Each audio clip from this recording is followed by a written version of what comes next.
The Buried Moon.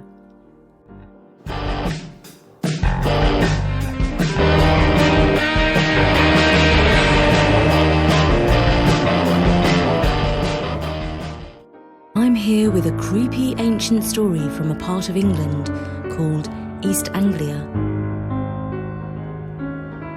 The land is flat, cold and windy, but a fantastic place to grow crops. And now there are many large farms there. In the old days it was very watery and boggy. These flatlands are known as the Fens. And there are many scary stories from that part of England. Listen on if you dare. Long ago, when the Fens were nothing but bogs and waterholes, they were teeming with supernatural creatures known as the Things. You had to be brave indeed to cross the Fens at night. As your feet squelched through the mud, you might meet an evil spirit like a scarecrow with bony hands and feet. This apparition would almost certainly be a boggart. Or perhaps you might spot a haunted light dancing through the night. That would likely be a will-o'-the-wisp.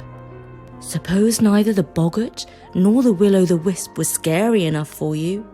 In that case, you might try listening to the voices of dead folk moaning and crying, or watch witches riding around on broomsticks that turned into snakes.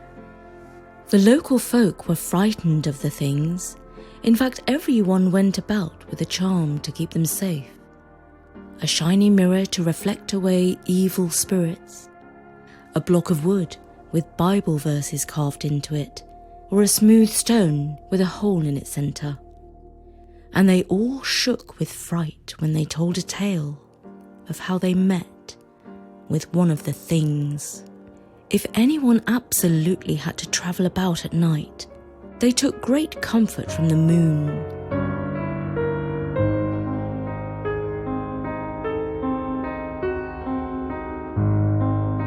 When the moon was bright, she shone down on the bog pools so that you could walk about just as if it was the day.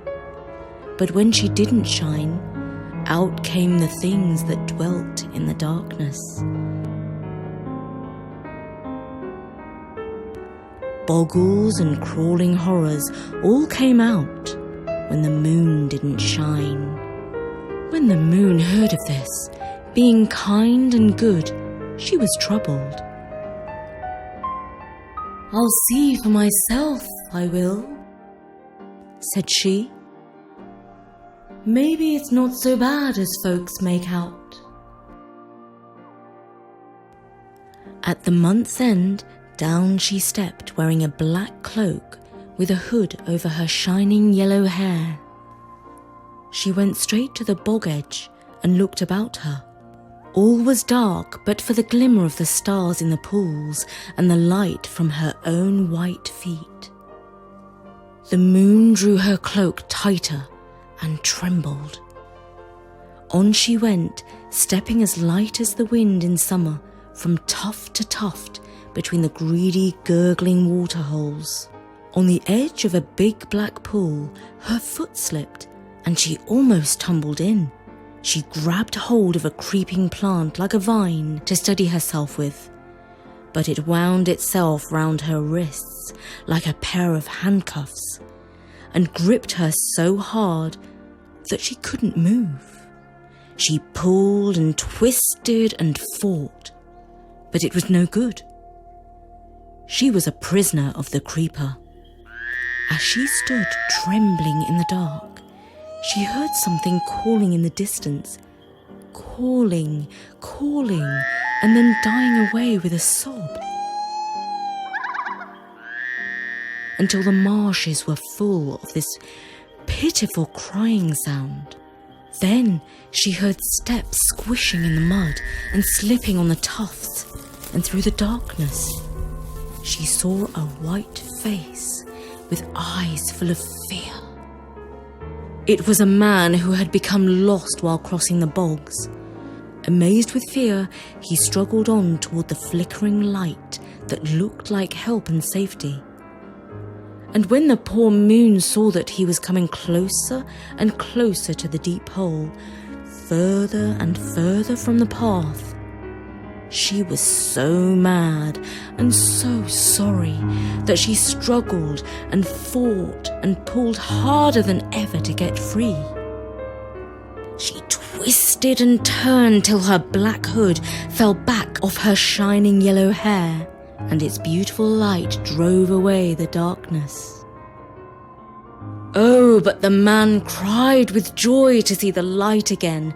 All at once, the evil things fled back into the corners, for they hate the light. Then the man could see the path and the way out of the marsh. He was in such a hurry to escape the quicks and boggles and things that he did not notice the trapped moon with her golden hair. So off he ran, worn out and gasping, and stumbling and sobbing with joy, fleeing for his life out of the terrible bogs. The moon longed to escape with him. She pulled and fought as if she were mad until she fell on her knees, exhausted. And as she lay there, gasping for breath, the black hood fell forward over her head. Then the blessed light dimmed. Darkness returned. Evil things screeched and howled. They came crowding round her, mocking and snatching and beating, shrieking with rage and spite, swearing and snarling, for they knew her for their old enemy. Drat thee! Yelled the witch bodies. You spoiled our spells by shining your light. And you drove us to hide in the dark corners. Howled the boggles, and all the things joined in with great howling till bushes shook and the water gurgled. And then they began again. We'll poison her! Poison her! Shrieked the witches. Howled the things again. We'll smother,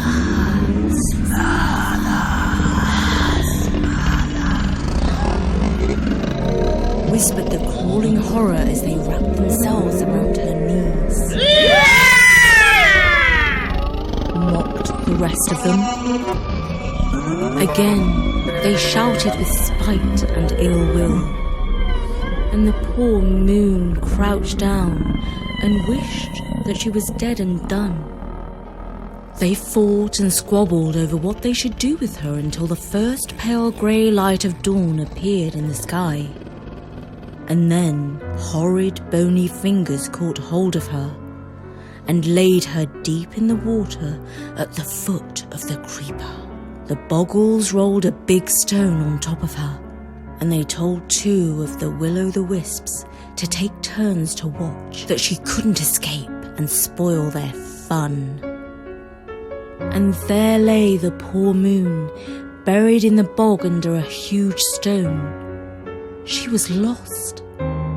Who would know where to look for her? Well, the days passed, and it was the time for the new moon to appear. The people put pennies in their pockets and straws in their caps to be ready for her. The moon was a good friend to the marsh folk, and they were glad when the dark time was gone and the paths were safe again. But days and days passed, and the new moon did not appear, and the nights were dark, and the evil things were worse than ever. Naturally, the poor folk were strangely fearful and amazed. Some of them went to see the wise woman who dwelt in the old mill and asked if she could find out where the moon had gone. "Well," said she, after looking in her cauldron, her mirror, and her book, "it be mighty queer. but I can't rightly tell ye what's happened to her. If you hear any news, come tell me." So they went away, but tongues wagged at the inn, and one man recalled how he had been lost on the bog one night and saved by a bright, mysterious light. So off they all went back to the wise woman and told her what they had heard. "It's dark still, cold and dark," said she, "and I can't rightly see, but do as I tell ye. Before night time, each of you put a stone in your mouth and take a hazel twig in your hands. Then walk on and fear not, far into the midst of the marsh, till you find a coffin, a candle, and a cross. Then you'll not be far from your moon. Seek, and ye shall find her."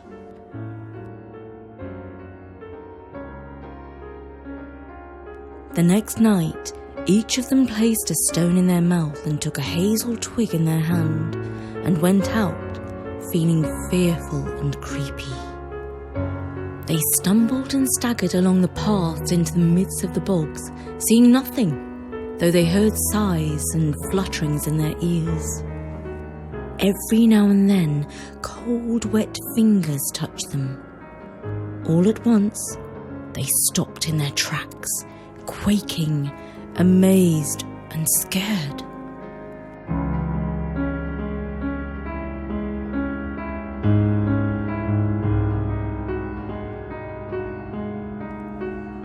The great stone, half in, half out of the water, looked just like a strange coffin.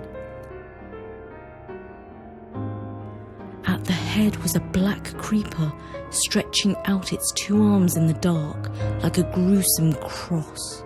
Behind, a light flickered like a dying candle. They crept closer in and took hold of the big stone, shoving it up.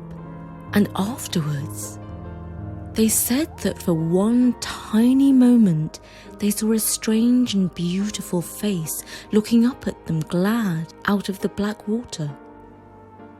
The light was so quick, so lovely and so shiny that all were amazed.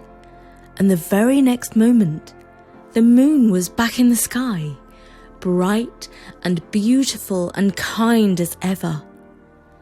She shone and smiled down at them, making the bogs and paths as clear as day, reaching into every corner to drive the darkness and the boggles and all the evil things clean away.